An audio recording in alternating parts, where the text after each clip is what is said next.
And joining me right now here on the Mark Moses Show to preview a new season of college football is one of the best in the business, my good friend Phil Steele. You got to check out the magazine, yes, and his digital assets as well. Talking all things college football. Phil Steele, how you doing today?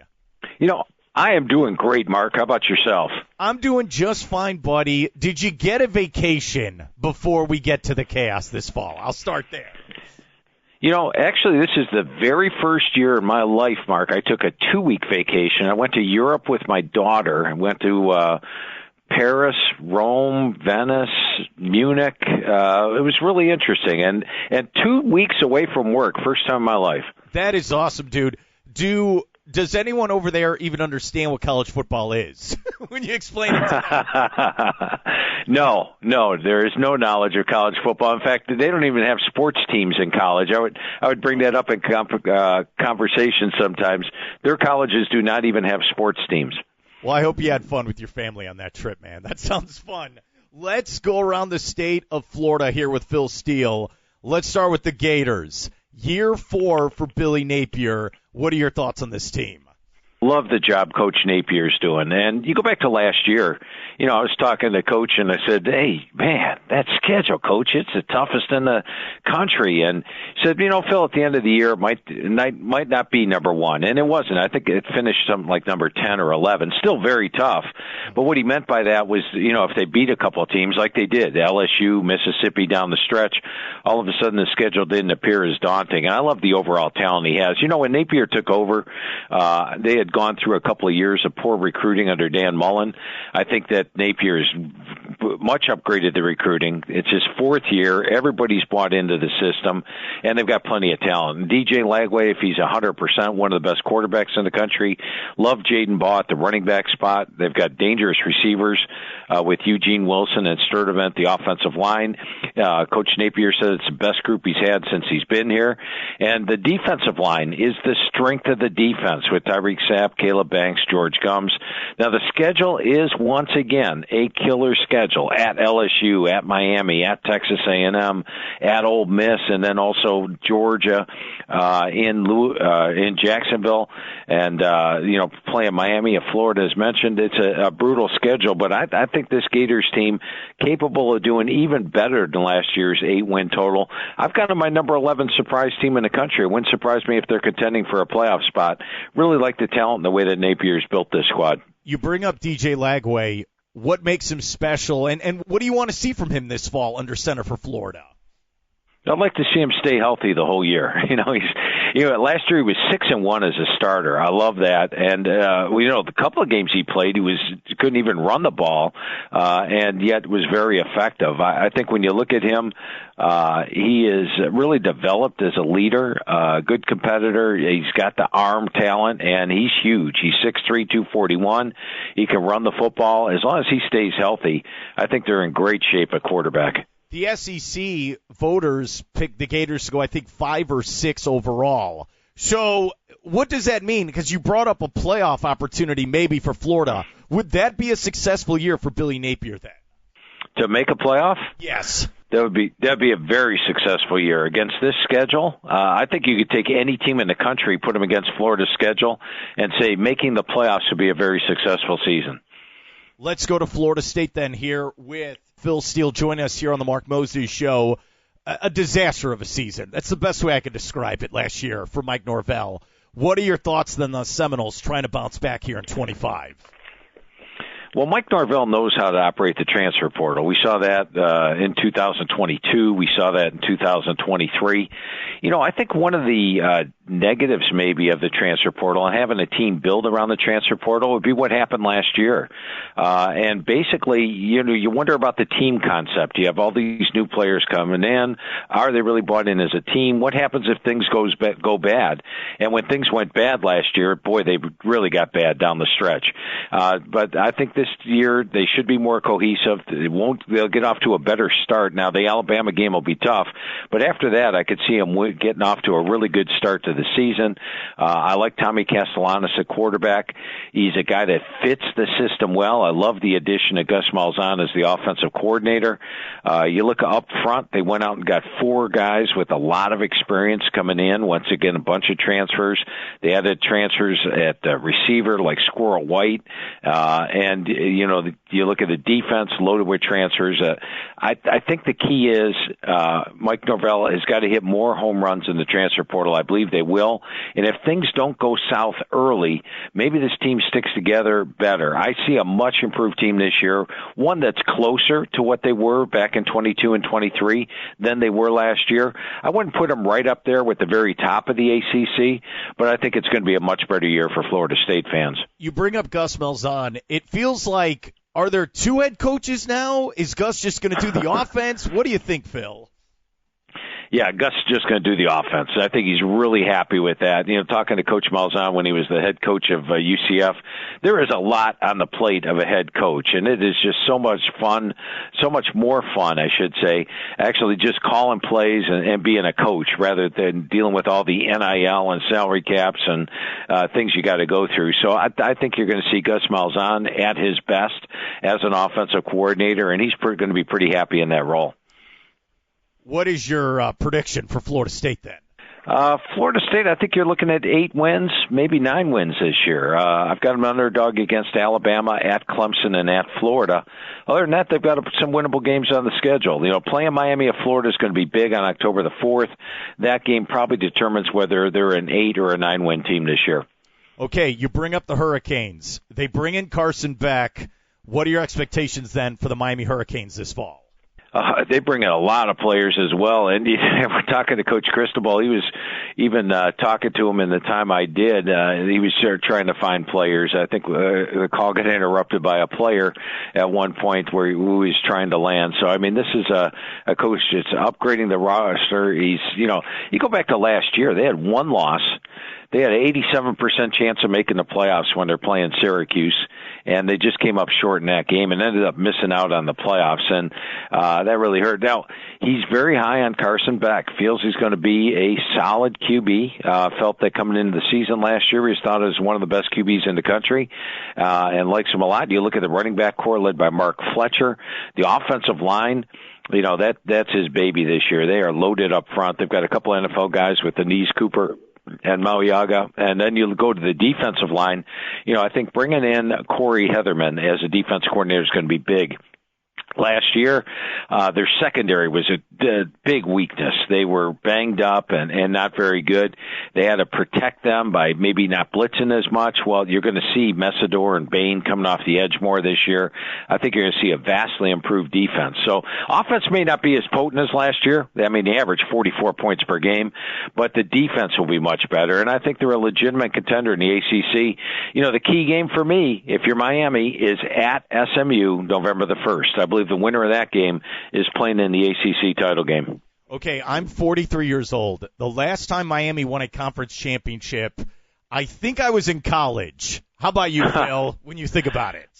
Yeah, it's been a minute or two. There's no doubt. Miami's had their ups and downs, been not back to the glory years, but that's what Cristobal's trying to bring back. He was there for the glory years, and he's trying to bring that back right now. Let's go to East Orlando for UCF. They're bringing Scott Frost back. And I covered Frost the first time he was here. It still boggles my mind. What did you think of that move where the Knights brought back Frost? Well, I think it's a better fit maybe for Coach Frost, and we'll see if he can recapture that magic. I know he's very comfortable, very happy to be back. When I went over the roster with Coach Frost, he's pretty pleased with the talent he has. Now, they did bring in a ton of transfers on both sides of the ball, so they're trying to rework in a lot of new players. Some of these guys, a good portion of them, weren't even in for the spring. They're number 113 on my experience chart. So the fact that last year UCF was probably better than the record. They were better than a 4-8 team. In fact, you go back and look last year, They were plus 109 yards per game. That's generally a team that's 8-4, 9-3, maybe even 10-2. So they were much better than their final record last year. But it's practically a new team across the board, transfers all the way. So I think there's going to be some growing pains. First year for a head coach, a lot of new transfers coming in. We saw that at Colorado. Remember, Colorado had a poor first year, then a big second year. We saw that at Arizona State. They had a lot of transfers, poor first year. All of a sudden, they're winning the Big 12. I think it's going to be a rougher first year for UCF. They'll flirt with a bowl game, but I don't know if they're going to get to one. The Big 12 is a much improved conference.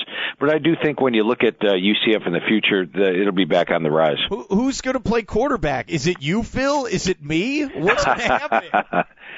I think Taven Jackson has a great shot at winning the quarterback job. I really like what I saw to him at Indiana in his 5 starts there in 23. He looked really good again in 24. He's a good-sized quarterback that I've been impressed with whenever he's been on the field. All right, let's go to South Florida there in Tampa, the Bulls. What are your thoughts on this program? I don't have high expectations. How about you? Well, Alex Golesh in his first year overperformed my expectations, getting to 7-6. I was like, wow. And then last year, underperformed my expectations. I thought he really had this program rolling, and I was expecting big things. I thought they'd be a contender in the American Conference, and they were not. They were just 7-6 last year. But this is definitely the best team he's put on the field. And generally, coaches hit their stride in year 3. The players are now bought in. They know the system inside and out. Coach knows all the players. And they actually have 33 seniors on this year's squad. They've got 2 veteran quarterbacks in Byron Brown and Bryce Archie. They've got a veteran offensive front, and they just have a veteran team across the board. I think this year they live up to my expectations that I had for them last year. I believe they're a true contender in the American Conference. They've got to keep their quarterback healthy. There is a difference when Byron Brown's at the QB spot, but now if Archie's thrown into the mix, he's got experience. Watch out for them this year. I think they were 7-6 last year. I've got them an underdog against Boise, at Miami, at Memphis, and at Navy, but I think if they can pull one upset there in American play, they're going to be a contender to get to the title game. All right, we're here with Phil Steele, Phil Steele's College Football Preview Magazine. Also, check him out online as well for the latest on the new season. Usually in years past, I go, okay, who are your top 4 teams? Now I don't know what to ask you now. Who are the contenders? How do you do it? Yeah, I tell you what, Ohio State threw the whole thing. I mean, they didn't beat Michigan last year. They didn't win the Big Ten last year, but they won the national championship. So, I mean, all you have to do is get to the playoff, I guess, now, and you have a shot at winning it all. But for the playoffs this year, there's 12 teams available. I honestly feel the SEC is going to get 4 of those spots. You look at Alabama, Georgia, Texas, and then it'll come from the mixture of LSU, Oklahoma, or Texas A&M, but definitely 4 spots for the SEC. I think the Big Ten's got a great shot at getting 4 spots this year as well. You're looking at Penn State, Ohio State, and Oregon, and then battling for that 4th spot, you've got Illinois, Indiana, Michigan, and maybe even USC. So I think each conference has a great shot at getting 4 spots. That means 1 spot for the Big 12, 1 spot for the ACC. The ACC would be the one that would contend for a second one. And then Notre Dame and the Group of 5 team, which I think will be Boise. So that's pretty much the way I see the playoffs shaking out. It'll be dominated by the SEC and the Big Ten. And once you get there, it'll be interesting to see who wins it all. Is the point of winning the championship now to have a team that can build for a run, where you need to be a Georgia or Ohio State, where you could win 3 or 4 games compared to a Illinois or an Indiana?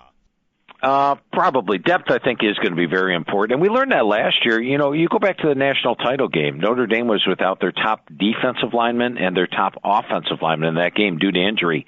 And we've seen this happen in the FCS. The more teams you have playing in the playoffs, all of a sudden it becomes a battle of attrition. If you lose a couple of star players during that gauntlet of games where you're playing your 14th, 15th, 16th game on the season, and all of a sudden you got players going down, it's tough to survive. So depth is going to be very important in the playoffs. Should we expand the playoff as they're talking about it?